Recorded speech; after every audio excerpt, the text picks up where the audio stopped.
Sorry everyone, I'm going to be videotaping all the flaws that I had this gentleman named Nick. He owns Direct Mobile Mechanics. It's auto component changes, all engine timing issues, brakes, front ends, auto body construction, and framing equipment. Come in with all of his own equipment. I hired him to cut and buff my 1984 Toyota pickup that I just spent about a year now into body and paint into it, and we laid down some heavy amount of Omni Pro Clear, 3 coats of straight clear, and the 4th coat is diluted to give me the shine that I need. Anyhow, I need to make a video evidence here of how much issues this is. I've contacted Nick, and after he got done with it, he told me to give him a call and let him know if there's any imperfections that need to be fixed or anything like that. I did that. It's been well over a week now. Given him multiple opportunities to come in and correct himself. He hasn't corrected himself. Here's his business card. Nick from Direct Mobile Mechanics. Okay, so now here's the truck. This is in my shop. Here's the truck. And we're going to start from the hood. And we're going to work our way around the right, all the way around the truck back to the hood.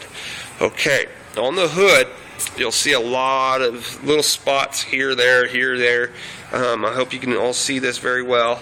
All these little spots are called dust spots. None of them were sanded out. And if you can tell, there's still a lot of orange peel in there. If you notice, see the light, see how the light is deflected? There should be none of that. It should be smooth, completely sanded straight. I still got a little bit of a run right here that he didn't get completely taken out. So you see all these little blemishes. They're pretty much everywhere along this hood. We'll move into the left front fender here. Hopefully you can tell it's really dull. There's still a lot of orange peel in there. It's nothing straight, nothing smooth. There's still a lot of little dusting in there, stuff like that. Here's some more dusting. I hope you can see that. Hopefully you can catch the light to gather it all. Start moving down a little bit. We move into a spot right here. There's a run. Okay, that run is still there. I asked him to remove all runs. He did not remove all runs. We come down here more, and you see these scratches? Those scratches are into the primer of the truck that he left behind. Moving across a little bit more. Hopefully I can get a side angle, view, and hopefully you can be able to tell with all the orange peel. And as you could tell, there's still runs. I hope you can tell on that one right there. There you go. See the runs? See the runs are still there. Moving on over here to the driver's door hatch. I hope you can see this. There's sanding marks still left into the paint. Right here there's a spot that never even got all the way sanded down. It's just like everywhere, constantly, back and forth. I'm jumping back and forth. There's spots everywhere. I got a run here. Hopefully you can see that as well. A run here. A little bit of run in this drip rail. It's nothing too serious as to the other side. We're going to continue to move back along the truck here.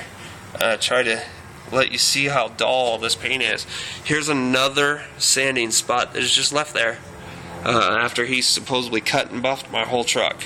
Lots of imperfections. I'm not really a picky person, but when you leave this kind of stuff behind, here's another sanding spot. You can see it right there. More sanding spots throughout the paint, constantly, everywhere. More here. Just left behind sanding. Didn't even buff it out. Didn't straighten it, anything like that. Back here, there's fingerprints. This is from me when we moved it the next day after we got out of paint. There's enough clear on here that you can sand all that out. All those fingerprints out. It was pretty hard, but it was still a little soft. Spots like right there. Hopefully you can see that because it's in the sun. When it's in the sun, it's harder to